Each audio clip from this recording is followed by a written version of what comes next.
سوال پوچھا گیا ہے کہ مومن کے اعمال صالحہ کو تجارت کے ساتھ تشبیہ کیوں دی گئی ہے؟ مومن کے اعمال صالحہ کو بطور تشبیہ اور مثال کے تجارت سے تعبیر فرمایا گیا ہے، اور وہ اس حوالے سے کہ جس طرح تاجر اپنا سرمایہ اور وقت کسی کام میں اس وقت لگاتا ہے کہ اس سے اس کا سرمایہ بڑھے گا اور اسے نفع پہنچے گا۔ دنیا کی تجارت ہر نفع کے ساتھ اپنے ساتھ نقصان بھی اور خسارہ بھی رکھتی ہے، یعنی اس کا بھی احتمال ہوتا ہے۔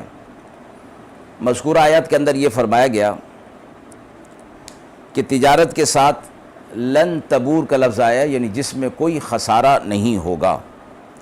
فرما دیا گیا کہ اعمال صالحہ جو آخرت کے حوالے سے ہو رہے ہیں، یہ ایسی تجارت ہے کہ اس میں نقصان اور خسارے کا احتمال ہی نہیں ہے۔